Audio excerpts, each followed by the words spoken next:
사람이 사는 곳이면 거짓말이 난무하고 속임수가 만연합니다. 이 우주 만물이 만들어졌을 때 초기에 마귀 사탄이 인간에게 침투해서 속임수를 베풀었습니다. 사람은 그 속임수에 그냥 넘어가고 만 것입니다. 그 위에 가인이라고 하는 사람은 자기 동생을 죽이는 어처구니 없는 사건을 일으킵니다. 하나님께서 이 사건에 대하여 가인에게 잠시간의 기회를, 회개할 수 있는 기회를 주었습니다. 네 아우가 어디 있느냐? 이때 가인은 잘못을 토로하고 회개해야만 했었습니다. 그런데 그 기회를 놓쳐버리고 맙니다. 내가 아우를 지키는 자입니까? 하나님을 속이려고 했습니다. 창세기 역사를 가만히 살펴보게 되면 속고 속이는 역사가 반복됨을 알 수가 있습니다. 믿음의 조상 아브라함의 경우는 어땠습니까? 그는 정말 남을 속여서는 안 될 사람이지 않습니까? 하나님께서 아브라함에게 얼마나 큰 기대를 가졌습니까? 그런데 아브라함은 여지없이 하나님의 기대를 무너뜨리고 맙니다. 흉년이 들어서 애굽으로 피신한 적이 있었고 그랄 땅으로도 피신한 적이 있었습니다. 그때마다 자기의 잘난 아내로 인해서 자기에게 혹시나 해가 끼쳐질까 두려워한 나머지 나의 아내가 아니고 내 누이라고 함으로써 왕을 속이게 됩니다. 그런데 아브라함의 이런 역사 이후에 그 아들 이삭이라고 하는 사람은 마치 아버지가 남을 속이는 그 현장에 있어서 보고 듣기라도 배우기라도 한 듯 그대로를 판박이 잘못을 저지르고 맙니다. 그날 땅으로 갔을 때에 그 땅의 왕이나 그 땅의 귀인들이 자기의 아내를 탐을 댈까 싶어서 자기 아내 리브가를 누이라고 속였던 것입니다. 이삭이라고 하는 사람은 남을 속이더니 결국은 자기 아들에게 속아 넘어갑니다. 이삭은 장남인 에서에게 축복을 해주고 싶었습니다. 그런데 원치 않게도 야곱에게 속아서 둘째 아들 차남에게 축복해주고 맙니다. 야곱이 아버지를 속이고 그 이후에 자기가 남을 속이는 줄로 알았다면 남에게는 속지는 않아야 되지 않겠습니까? 그런데 야곱이라고 하는 사람만큼 남에게 많이 속은 사람도 없습니다. 외삼촌 라반의 집에 피신해 있으면서 그곳에서 사랑하는 아내 라헬을 얻고자 7년을 봉사를 했습니다. 그렇게 해서 취한 아내가 라헬이 아니고 그 언니 레아였습니다. 사랑하는 아내를 자기 아내로 취하기 위해서, 사랑하는 사람을 아내로 취하기 위해서 7년을 더 봉사해야만 했었습니다. 그리하여 14년을 봉사를 하고 머슴살이를 하고 난 다음에 라헬을 아내로 맞이하게 됐습니다. 야곱이라는 사람은 더 크게 속았습니다. 아들들에게 속은 겁니다. 다른 사람에게 속아서 넘어간다면 이해할 수 있겠지만 자기 몸에서 태어난 자식으로 인해서 까맣게 속아 넘어간다고 하는 것은 이해하기가 어렵지 않습니까? 요셉의 형들이 요셉을 팔아먹고 난 다음에 요셉의 옷에다가 야생짐승의 피를 묻혀서 그걸 가지고 와서 아버지께 보이면서 요셉이 이렇게 죽임을 당했다고 그렇게 보고를 합니다. 야곱이 사랑하는 아들 요셉의 옷을 잡고 대성통곡했습니다. 아들이 죽었음으로 인해서, 사랑하는 아들이 죽었음으로 인해서 내가 그 아들의 죽은 그 죽음의 음부에까지 내가 내려가기를 원한다 그러면서 슬퍼할 때에 아버지를 까맣게 속여먹은 10명의 아들들의 침묵은 참으로 몹쓸 자식들이다 하는 생각을 가지지 않을 수가 없습니다. 이렇게 속고 속이는 역사가 창세기의 역사 이래로 인간사에 쭉 있어 오고 우리가 살아가고 있는 삶의 현실에도 속고 속이는 일이 연이어 일어나고 있음을 알게 되는 것이죠. 운전하다 보면 앞차에 간혹 뒤 유리창에 이런 글자를 볼 수가 있어요. 왕초보하고 붙여놨어요. 그리고 그 아래쪽에 글자를 보면 더 희한한 거 붙어 있어요. 나도 내가 무서워요. 그렇게 써 있어요. 야, 나도 내가 무섭다고 하는 사람이 제일로 무서운 거예요. 예. 그래요. 사람은 어떻게 보면 자기 자신조차도 어떻게 할 수 없는 존재가 사람이지 않을까 하는 생각을 가지게 돼요. 베드로는 사람이지 않습니까? 유럽에 여행한 분들 중에서는 간혹 성지에 갈 때가 있고 그 성지에 12제자의 동상이 있는 것을 발견하게 됩니다.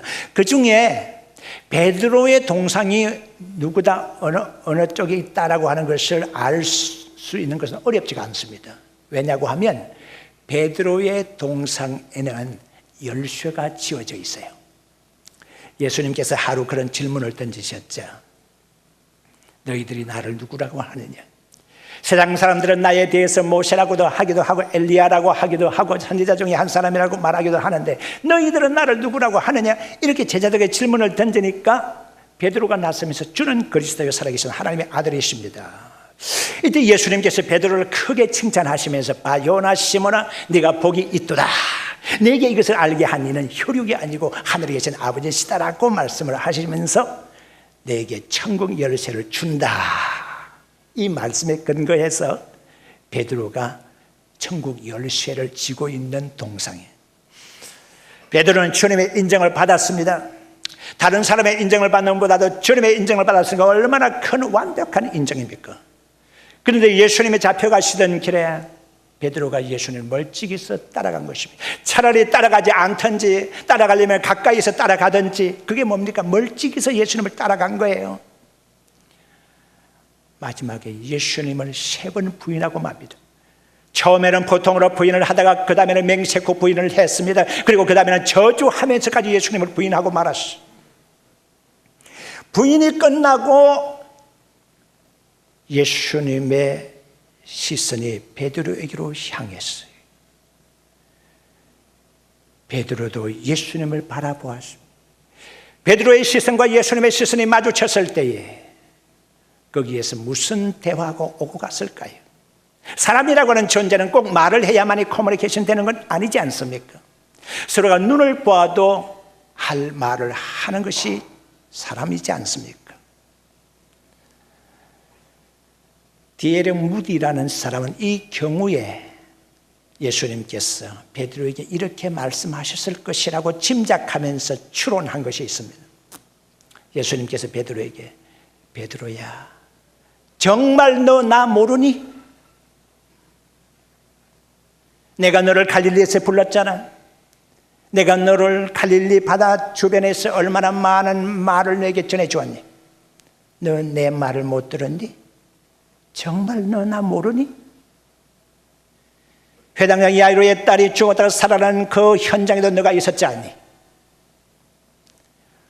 풍랑이 일어나는 바다를 잔잔하게 하는 것도 너가 보았지 않니?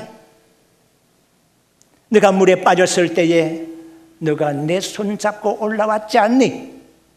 정말 나 모르니? 그 순간에 닭 울음소리가 들려왔습니다. 베드로가 밖으로 나와서 대성통곡했습니다. 베드로의 이 눈물은 무엇을 의미하는 눈물일까요?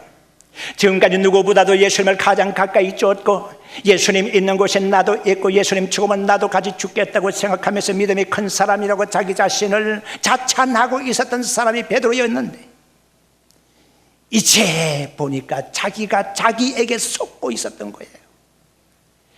믿음이 큰 사람인 줄 알았는데 형편없는 사람이었던 거예요. 오늘 이 본문의 말씀을 보게 되면 믿음에 있는가? 너 자신을 시험해 보고 확증하라고 하는 말씀이 기록되어 있습니다. 5절에 기록된 말씀이에요. 남을 시험하려고 하지 마시기를 바랍니다. 간혹 우리는 내가 이렇게 말하면 저 사람이 어떻게 반응할까 시험할 때가 있습니다. 내가 이렇게 행동하면 저 사람은 어떻게 반응을 해올까? 남을 시험할 때가 있습니다. 그런데 하나님의 말씀은 남을 시험하라고 하지 않습니다. 그리고 남을 비판하라고도 하지 않습니다. 시험의 대상으로 세울 사람이 따로 있습니다. 누굽니까? 자기 자신을 시험대에 올려보라고 하는 겁니다. 그런데 아무렇게나 자기 자신을 시험해서는 안 됩니다. 조건이 하나 있어요. 자기 자신을 시험하는 동기가 내가 믿음에 서 있는가, 그것을 알아보기 위한 동기, 그것으로 자기를 시험하라고 한 겁니다. 다른 걸로서 자기를 시험하려고 하지 말고, 믿음의 성도 여러분, 우리의 삶의 기초는 믿음이어야 하는 것입니다. 믿음의 기초 위에 반듯하게 자기 자신을 세워야 하는 것입니다. 우리 자신이 믿음에 바르게 서 있는가, 반듯하게 세워져 있는가, 자신을 시험을 해보아야 하는 것이에요. 그러고 난 다음에 확증을 할 수 있어야 되는 거예요. 이스라엘 백성들이 여호수아의 인도를 받으면서 요단강을 지났어요. 요단강을 지났을 때 그들이 가장 처음 만난 성읍이 바로 여리고 성읍이었어요. 여리고 성은 난공불락의 변경에 있는 성읍이었어요. 그들은 도저히 그들의 힘으로서는 이길 수 없는 성이라는 것도 알고 있었어요. 그런데 하나님께서 그들에게 작전을 세워주셨어요. 하루에 한 바퀴씩 돌고 마지막 날 7째 날에는 7바퀴를 돌면서 함성을 지르러 가는 것이었어요. 그 말씀대로 순종을 했더니 여리고성이 무너지고 말았어요. 놀라운 일이 일어난 거예요. 이런 놀라운 체험을 하고 난 다음에 성읍이 아이성이었어요. 말 그대로 아주 보잘것없는 작은 성읍이었어요. 여호수아를 위시해서 많은 장군들이 생각을 해보았습니다. 여기에는 우리 군사들이 다 대거 출동할 필요가 없다. 선정해서 얼마만 보내자. 그러기 위해서 2~3천 명 정도만 군사를 동원을 했던 거예요. 그런데 이게 웬일입니까? 아이성 사람들이 여리고 성이 무너졌다는 소문을 들었을 텐데도 그들이 강하게 일어나서 이스라엘 군사들과 싸우기 시작했고, 이스라엘 군사는 쫓겨서 도망을 하게 된 거예요. 그들 중에는 수십 명이 죽었어요. 여호수아가 앞장서서 하나님께 물으시, 하나님이여, 이게 웬일입니까? 여리고 성은 그렇게 큰 승리를 안겨주시더니 보잘것없는 아이성은 우리가 탈취하지 못하는 이유가 무엇입니까? 무엇 때문이었을까요? 우리는 간혹 이렇게 생각합니다. 저기 외부에 있는 것이라고 생각합니다. 저기 밖에 있는 것이라고 생각합니다. 우리는 환경이 좋지 못해서 성공하지 못했고, 누가 방해 공작을 해서 뭐 하지 못했고, 그런 경우에 남에게 탓을 돌릴 경우가 많이 있습니다. 책임을 남에게 돌리는 것입니다. 유명한 말 한마디 있습니다. 실패는 사생아라고 말합니다. 아무도 실패에 대해서는 책임을 지려고 하지 않기 때문에, 실패라는 것이 분명히 존재하고 있는데 실패에 대해서는 책임을 지지 않으려고 하기 때문에 실패가 사생아라고 하는 얘기가 있는 거예요. 사람들은 생각합니다. 외부의 적이 있어서 내가 어려움을 당하는 것이라고. 그게 아니지 않습니까? 속에 죄가 있었던 겁니다. 그리하여서 제비뽑기를 했고 결국 걸려든 사람이 아간이었지 않습니까? 아간의 죄로 말미암아서 아이성 전투에 실패를 했다고 하는 사실이죠. 우리는 삼손과 다윗에 있어서 닮은 점을 생각을 해봅니다. 삼손과 다윗이 상대를 했던 적은 블레셋이었습니다. 그런데 삼손이 나귀 턱뼈 하나로 수천 명을 죽일 정도의 힘을 발휘했던 그런 강한 군인이었고 항우 장수였어요. 그런데 여인 하나의 유혹에 넘어가서 정신을 차리지를 못했어요. 결국 망하지 않습니까? 다윗이라고 하는 사람은 또 어떤 사람이었습니까? 블레셋과 대치하고 있었던 이스라엘 사람들이 참호 속으로 머리를 내밀지도 못하고 있었는데 그 전투마장에서 구경하러 간 것이 아니라 거기 심부름차에 갔던 다윗이 그곳에 나갔다가 그 모습을 보고서는 골리앗에 대항하여 싸움을 하여 이긴 사람이 다윗이지 않습니까? 이 다윗의 승리를 누가 흉내를 낼 수가 있겠습니까? 그런데 다윗이 실패하게 됩니다. 누구로 인했습니까? 여인 때문이죠. 그런데 아주 묻습니다. 삼손과 다윗이 남에게 넘어간 것이 아니라 바로 자기들 속에 있는 정욕 때문에 실패했던 겁니다. 우리 주변에 많은 사람들이 엄청나게 큰 업적을 남겨놓고서도, 큰 일을 해놓고서도 보잘것없는 일에 넘어가는 이유가 무엇입니까? 자기 속에 있는 조그마한 욕심 때문에 실패하고 마는 것이지 않습니까? 엘리야의 경우를 봅니다. 엘리야는 갈멜산에서 850명의 이방 선지자들을 대항으로 해서 이겼어요. 그 엄청난 승리 이후에 그는 도망을 하면서 로뎀나무 아래에서 죽기를 간청했어요. 나의 모습을 보니까는 나의 조상들보다 나은 것이 하나도 없습니다. 하나님, 내 생명을 취하여 가십시오. 엘리야는 죽음을 요청을 했습니다. 왜 그랬을까요? 물론 그런 엄청난 승리를 거두고 난 이후에도 이스라엘 백성들이 하나님께로 돌아올 줄 모르고, 그리고 엘리야 쪽에 서지를 않는 모습을 보면서 실망감도 컸겠지만은, 그렇게 850명에 되는 이방 선지자들을 끌고 내려 기손 시냇가에서 목을 칠 정도의 대범함을 가졌던 이 엘리야가 여인 하나에게 쫓겨서 도망을 갔다는 것이 생각이나 할 수 있는 사실입니까?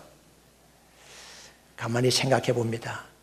저건 외부에 있었던 것이 아니라 엘리야 자신 속에 있었어요. 엘리야는 우울증에 걸려 신음하던 환자나 다를 바가 없었어요. 우울한 감정에서 벗어나지를 못했던 거예요. 그래서 죽음을 요청했던 사람이 엘리야였지 않습니까? 왜 하나님으로 더불어 기뻐하지 못했습니까? 왜 감사하지를 못했습니까? 왜 감격스러운 삶을 살지를 못했습니까? 하나님이 주시는 그 놀라운 사명에 성공적으로 이끌어 나가기 위해서 더욱더 믿음으로 서야 되었던 사람이 바로 엘리야였지 않습니까? 그런데 실패를 하게 되었던 원인을 찾는다고 하면 자신 속에 있던 어두운 그림자, 곧 우울증이었다고 생각해 볼 수가 있습니다. 그로 말미암아서 엘리야는 속히 서둘러 사명이 끝나게 되는 것이죠. 후계자 엘리사가 뒤를 잇게 되고 그는 세상을 떠나게 되는 것이죠. 오늘 이 본문의 말씀을 보게 되면 자기 자신을 시험해 보라, 그런 말씀이 있습니다. 한때 전국을 순회하면서 많은 사람들을 기쁨의 도가니로, 웃음의 도가니로, 건강의 전도사로 자처하면서 많은 교회 요청을 받아서 가서 건강 강연을 하고 이렇게 저렇게 인기가 있던 사람이 있었어요. 그런데 어느 날 갑자기 돌아가셨다는 소문이 났어요. 야! 많은 사람들이 그 소문을 들으면서 그것을 믿지 않으려고 그랬습니다. 그럴 리가. 저도 그 소문을 듣고서는, 뉴스를 듣고서 처음 접하면서 아니, 그럴 리가, 동명이인인가라고도 생각했습니다. 그런데 그분이 돌아가신 거예요. 깜짝 놀랐어요. 언젠가는 우리 교회도 한번 모시고 싶었다라고 생각했는데 돌아가신 거예요. 생각해 봅니다. 남을 웃게 하고 남을 기분 좋게 하고 남에게 건강과 행복은 가르칠 줄 알면서 정작 자기 자신의 건강을 생각하지 못했던 것 아닌가라고 하는 생각입니다. 우리가 자기 자신을 자랑할 건 많이 있겠지만은 어리석은 사람처럼 건강 자랑은 절대 하지 말기를 바랍니다. 어떤 사람들은 자기가 건강하다고 자랑합니다. 그런데 건강하다고 자랑하던 사람이 넘어지면 병원에서 뭐라 그런지 아십니까? 늦었습니다. 건강 자랑하다가 그 사람이 넘어지면 늦었다고 하는 판명이 나올 수밖에 없는 거예요. 그런데 어떤 사람이 오래 사는지 아십니까? 골골 하면서도 병원, 이 병원, 저 병원 찾아다니는 사람이 오래 살아요. 약도 먹는데 하루에 약 먹는 것이 한 줌씩이에요. 이야, 저것만 먹어도 배부르겠다. 그런 사람이 오래 살더라고. 왜? 자기의 건강의 약점을 아니까. 건강에 대해서 큰 소리 치는 사람은 단명해요. 근데 건강에 대해서 큰 소리 치지 않고 나는 약해요, 나는 병들어요, 나는 아파요 하는 사람이 더 오래 살더란 말이에요. 믿음의 성도 여러분, 우리 자기 자신을 한번 시험해 볼 줄 알아야 돼요. 예. 가장 어려운 문제가 자기 자신을 시험하는 문제이기도 한 거예요. 아인슈타인에게 어느 날 어떤 사람이 와가지고 질문을 던졌어요. 선생님, 만약에 선생님이 하나님과 대화를 나눌 수가 있고, 그리고 하나님께 무슨 질문을 할 수 있는 어떤 특권이 주어진다고 하면 선생님은 하나님께 무슨 질문을 던지겠습니까? 선생님이 궁금해한 것이 무엇입니까? 라고 물었어요. 이때 아인슈타인이 이런 말을 했어요. 내가 하나님께 질문할 것이 하나 있는데, 그것은 하나님, 이 우주 만물의 시초가 어떻게 시작이 됐습니까? 창조의 첫날에 대해서 알고 싶은 것이 있습니다. 바로 이겁니다. 그리고 그 외의 것은 다 수학으로 풀 수가 있습니다 라고 아인슈타인이 얘기를 했어요. 이 수학적인 천재, 과학의 천재, 그런 말을 했어요. 그러고 난 다음에 잠시 후에 아인슈타인은 또 이렇게 말했어요. 아니다, 내가 깊이 생각해 보니까 질문 하나를 허용받는다고 하면 그것이 아니라 하나님께서 왜 우주 만물을 지으셨는지, 그리고 내가 살아가는 이유가 무엇인지 그것을 하나님께 묻고 싶다라고 했습니다.